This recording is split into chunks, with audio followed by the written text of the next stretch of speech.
Selamat malam teman-teman sekalian, masih di channel Dunia Filsafat. Pada malam ini saya akan menjelaskan mengenai filsafat kematian.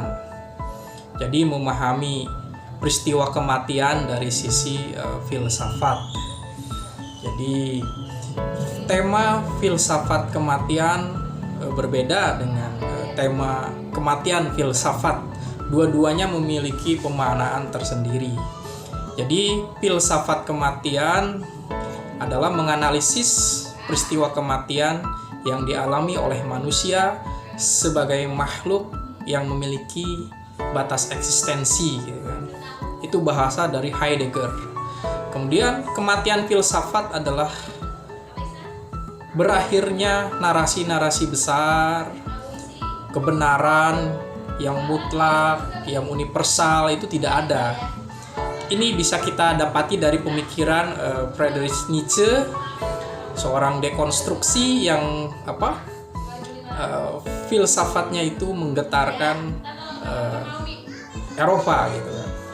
Dekonstruktif, pemikiran yang bersifat dekonstruktif. Dia mengatakan bahwa ketika kebenaran itu hanyalah soal perspektif, maka kebenaran yang mutlak itu diragukan gitu kan. Itu berbicara mengenai kematian filsafat.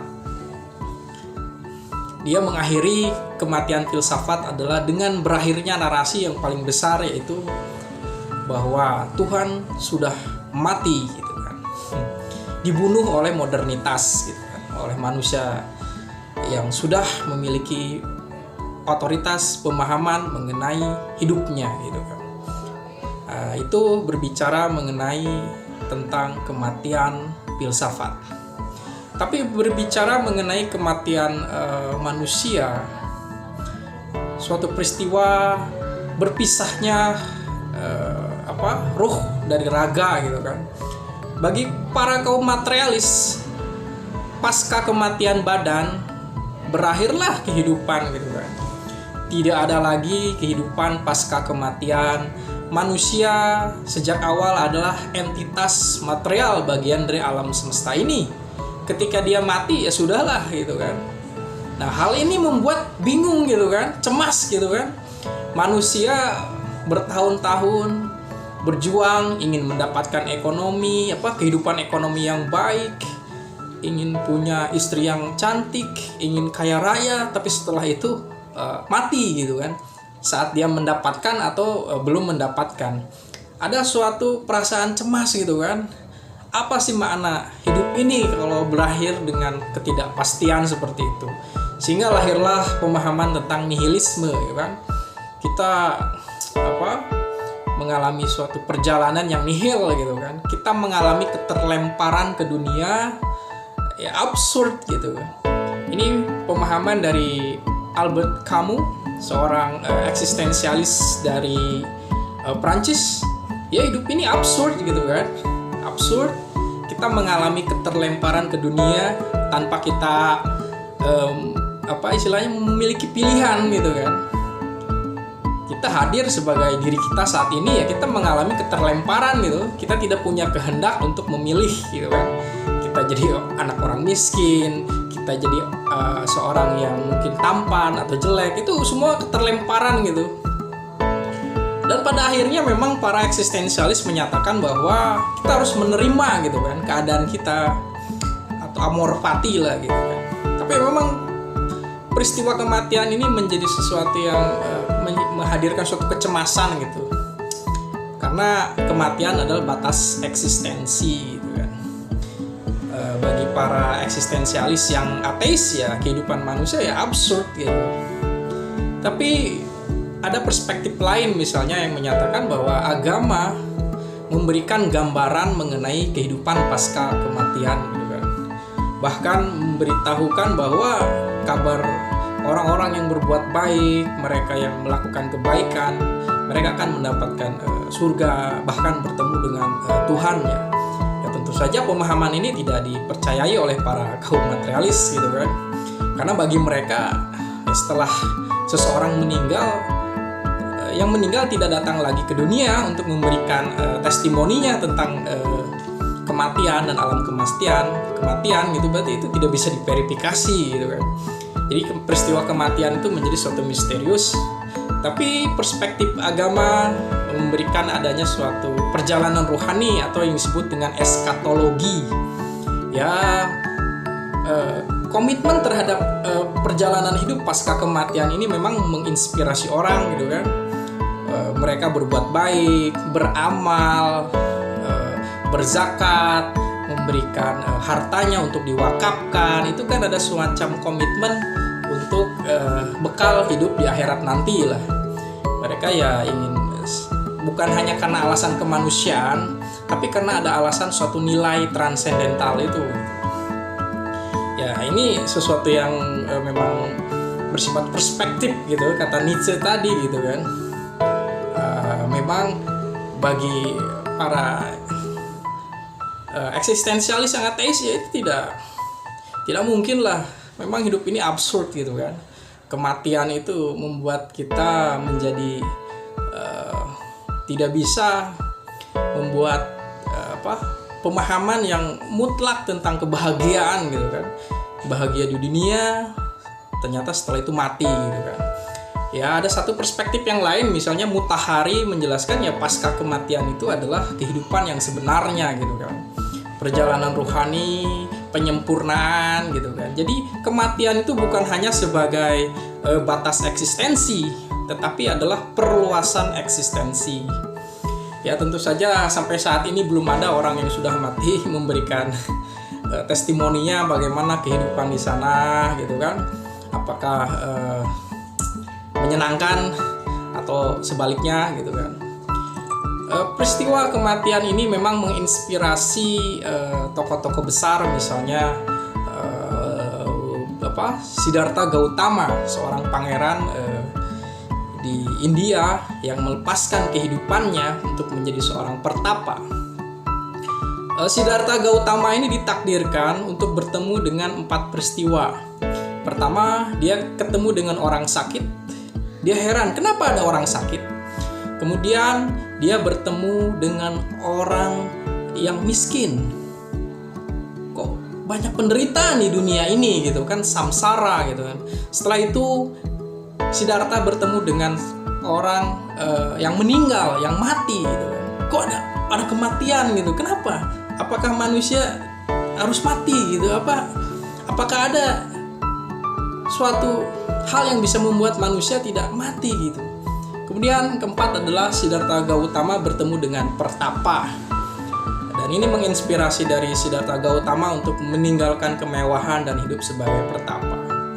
Dan dalam hal ini Siddhartha Gautama merenungkan tentang kehidupan yang penuh samsara di dunia ini gitu kan. Dan dia menjadi sosok yang tercerahkan gitu kan. Menjadi budi orang yang tercerahkan. Ya, perenungan tentang kematian ini memang menjadi perlu atau tidak perlu juga.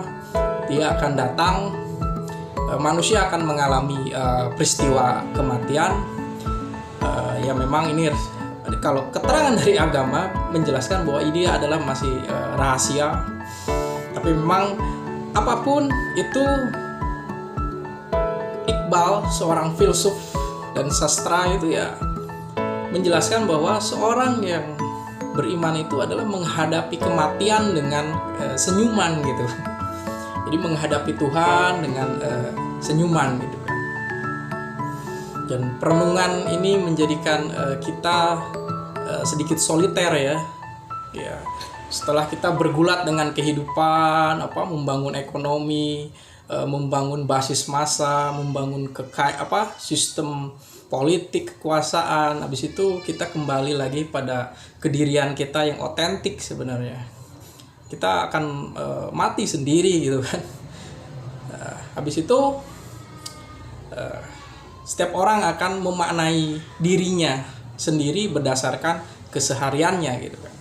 Apakah memahami bahwa kematian itu bersifat absurd?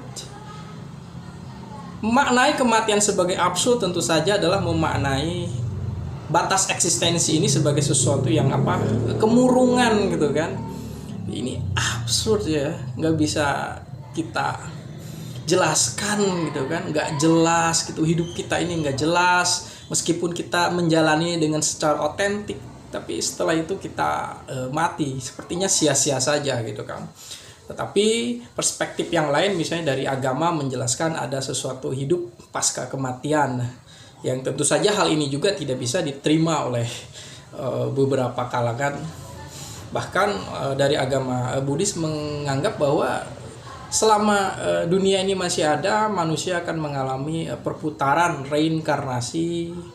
Dia akan menjadi sosok yang lain untuk mempertanggungan kehidupan, mempertanggungjawabkan perbuatannya di masa yang lalu gitu kan. Itu karmanya gitu kan. Nah, dari ini tentang pemahaman mengenai filsafat kematian. Kematian ini bukan hanya sebagai batas eksistensi seperti kata Heidegger, tetapi bagi Heidegger ini kematian ini mengingatkan tentang otentisitas diri kita gitu kan. Untuk memahami siapakah diri kita, seberapa luas pengalaman dan kepercayaan kita gitu.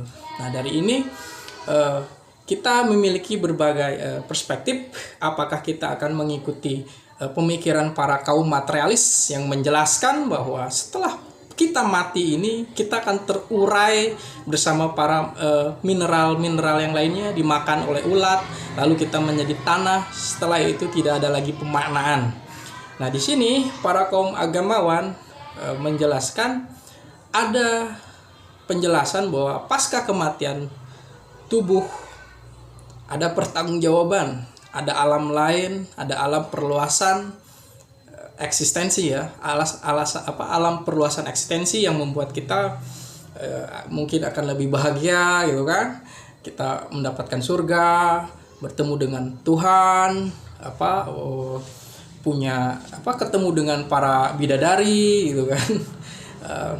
Dari sini bahwa pemikiran mengenai kematian ini akan selalu relevan sampai kapanpun. Dari sisi filsafat Sadrian ya filsafat mula sadra gitu kan, bahwa pasca kematian ini adalah jiwa akan mempertanggungjawabkan setiap perbuatan dirinya itu nanti. Baik, ini yang bisa saya sampaikan, semoga bisa bermanfaat ketika kita memahami kematian. Ini adalah suatu meditasi bagi kaum Buddhis, ini sebagai suatu meditasi gitu kan. Bagi kita sendiri yang mungkin ingin mendalami tentang perenungan kematian itu memang agak sia-sia juga. Tapi yang bisa kita pahami sehingga kita mengartikan bahwa itu sia-sia karena kita sudah merenungkan tentang kematian itu. Baik, demikian. Terima kasih, sampai ketemu lagi di channel saya. Assalamualaikum warahmatullahi wabarakatuh.